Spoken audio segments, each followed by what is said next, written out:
Assalamualaikum warahmatullahi wabarakatuh. Innal hamdalillah, assalatu wassalamu ala rasulillah. Bersyukur kehadirat Allah Subhanahu wa taala, kita dapat bertemu kembali pada hari ke-12 dari bulan Ramadan tahun 1441 Hijriah ini. Dan insya Allah kita akan membahas salah satu ayat dari juz 12, yaitu surah Yusuf ayat 1 dan 2. A'udzubillahi minasyaitonirrajim. Bismillahirrahmanirrahim. Alif lam ra. Tilka ayatul kitabil mubin. Inna anzalnahu qur'anan arabiyyan la'allakum ta'qilun. Alif lam ra, hanya Allah lah yang mengetahui maksudnya. Tilka ayatul kitabil mubin, itulah ayat-ayat yang ada dalam Alkitab yang nyata. Inna, sesungguhnya kami, anzalnahu, menurunkannya, Qur'anan, merupakan Al-Quran atau bacaan Arabian yang berbahasa Arab. La'allakum, mudah-mudahan kalian ta'qilun, menjadi cerdas, menjadi pandai. Jamaah rahimakumullah.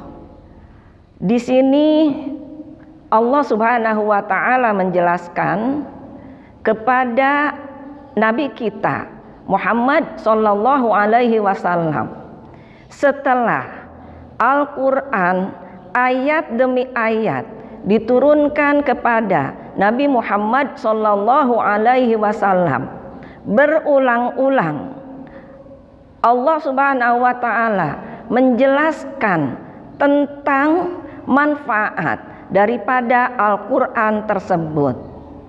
Dalam ayat ini Allah menjelaskan kembali bahwa ayat-ayat yang ada di dalam Al-Quran itu sangat jelas, sangat nyata, dan tidak diragukan lagi. Dijelaskan juga oleh Allah Subhanahu wa taala bahwa Al-Quran ini diturunkan dengan berbahasa Arab. Yang menjadi pertanyaan, kenapa Al-Quran diturunkan dengan bahasa Arab? Yang pertama, karena Al-Quran diturunkan dari mulai sampai akhir.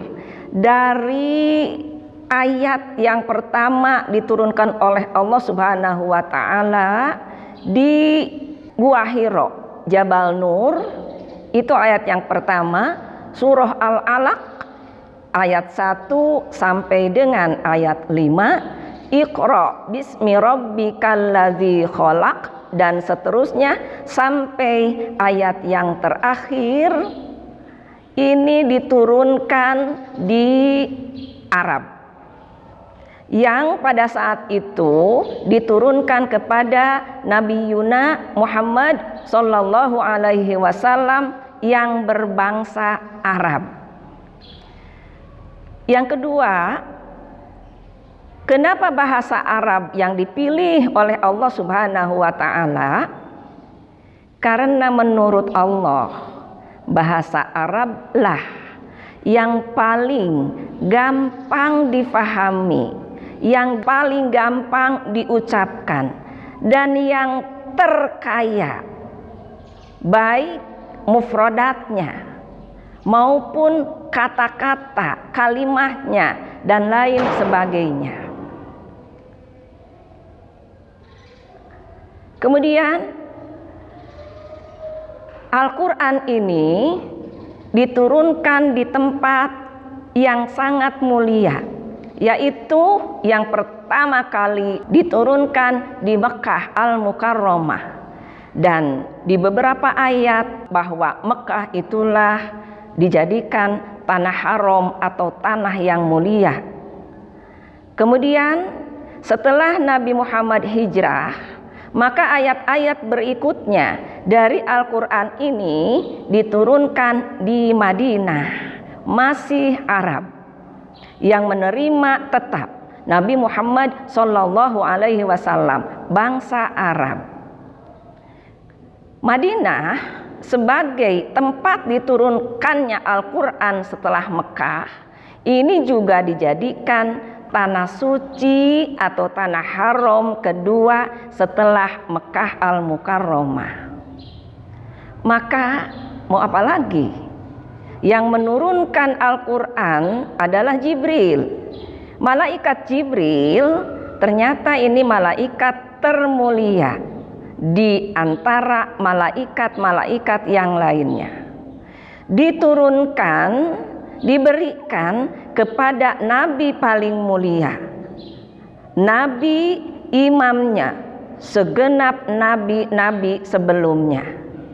Diturunkan di tanah-tanah yang mulia atau tanah haram. Maka sempurnalah sudah Al-Quran untuk dijadikan imam, untuk dijadikan cahaya, untuk dijadikan petunjuk, untuk pedoman hidup kita, wahai orang-orang yang beriman kepada Allah Subhanahu wa Ta'ala. Mudah-mudahan ada manfaatnya dan kita semua tetap ada dalam hidayah, petunjuk daripada Allah Subhanahu wa Ta'ala. Terima kasih. Wassalamualaikum warahmatullahi wabarakatuh.